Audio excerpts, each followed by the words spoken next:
This is Mackay's back again with Harmony Reptiles, and today we obviously have a change of scenery. It is cleaning day for me, so I got all the snakes out here in the garage so I can do what I need to do. Uh, Today we're going to talk about some of the realities of keeping boas or any large number of reptiles for that matter. But specifically, I'm going to talk to you obviously about my boas. So, where do I start?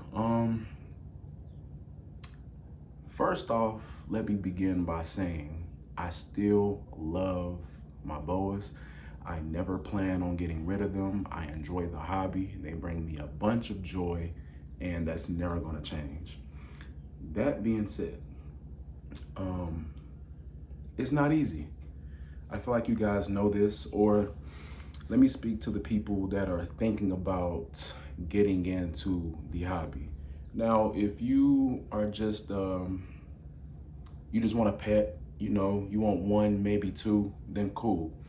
But if you want multiple boas and you want to get into things like breeding, it's not easy, especially for the people that are in a situation like me. Say you have a full-time job, say you have a family, you have multiple kids. It's not easy. Like today, for example, today's cleaning day for me. You know my motto: love your boas, most importantly take care of your boas. That being said, the latter, taking care of your boas, it's a lot of work. I've been putting off cleaning day for a week or two now. And, I looked inside my boas enclosures and I'm like, oh my God, it's dirty. There's poop in there, there's pee in there.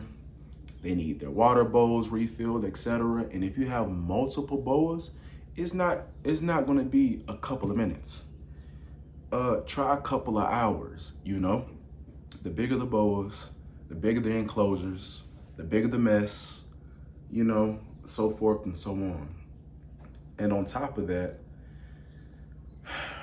I'm not even gonna go into a rant about, the state of the world today. We all know what's going on in the world and what's going on with the economy. Gas prices, food prices, everything is up right now. Something that you would think would be extremely cheap, like a rat, a frozen rat. No. Okay. Again, so for the people that just want one boa, cool, still gonna, take you a lot of time and effort. But if you have multiple, let me try to put this in perspective for you. Say you have 10 boas, right? Mid-size to full-grown adult boas, and you need a large rat. Jumbo rats. You got 10 boas, you're looking easily at $100, unless you just have a very, very nice plug. You go to your local reptile store and you tell them you need 5 large rats and 5 jumbo rats, you're spending $100. And now, if you know anything about feeding boas, the schedules that they need to be on, whether that's feeding them every week or once every 2 weeks or whatever, you decide to whatever the schedule is that you decide to feed your boas on, you do the math on $100 a week. And that's just for the food. We're not talking about the bedding. We're not talking about, damn, I'm having a brain fart.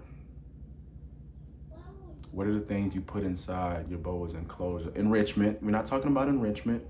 And we're not talking about the overall price of enclosures once your boas start to grow. I got some small boas right here. Right now they're in, plastic tubs, but the bigger they get, you're gonna need 4x4s, 4x2s, 6-foot enclosures. And once you have some free time, I want you to get on the internet and search the price of what it costs to get you a 4-foot enclosure or a 6-foot enclosure. You know, you're looking at 300 minimum, upwards of close to $1,000, you know. And yeah, so I mainly this video is just to prepare people that want to get into it. You know, unless you have a large facility and you're breeding, and essentially the money that you're making off of breeding these animals can essentially pay you back for keeping them. You know, those type of people, you know, I wouldn't be surprised if a lot of them still have, you know, part-time jobs, things that they're doing on the side, you know. If you're just a regular guy like me with a 9-to-5 or a full-time job, I highly recommend you keep that 9-to-5, you know, because yeah, if you just got a handful of boas, 5 upwards to 10, you're not going to be making enough money to quit what you're doing so you can do this full time. Now, if you know, you decide to take that route and business is booming for you, God bless, more power to you. But that, you know, that's extremely rare. You know, shout out to the people, you know, like the Jason's Exotics, the Brian Boas. I believe Brian Boas still has a full-time job, and he's one of the main people that got me started into, you know, keeping the animals that I do. This snake here, this Argentine boa, is actually a product of Brian's. But yeah, I digress.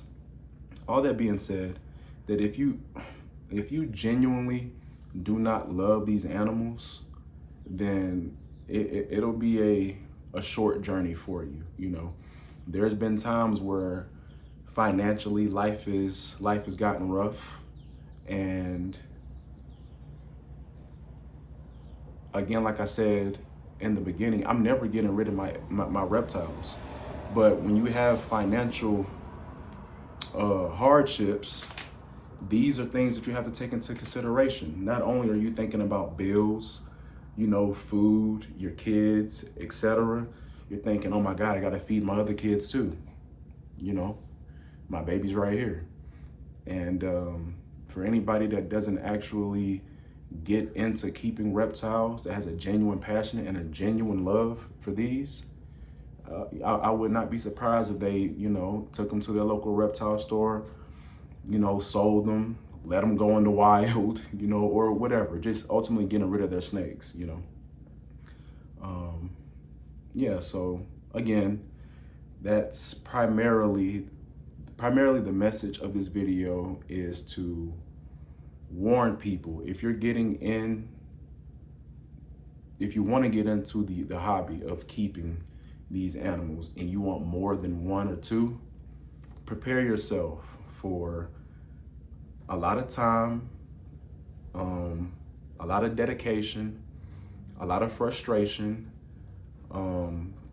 especially again with things like the economy today. You know, the market, everything's up and down. It's not a cakewalk. It's not a cakewalk. Yeah, that's essentially it. I feel like I'm about to start rambling right now, going around in circles. But yeah, that's it. That being said, if you guys like the content, please give me a like, you know, a subscribe. I greatly appreciate that. Let me know what you guys think. If you have any questions about, you know, my journey, leave me a comment. I'll try my best to get back to you, and we'll see you guys on the next episode. But until then, back to my motto: love your boas. Most importantly, take care of your boas. And we'll see you guys on the next video. Peace.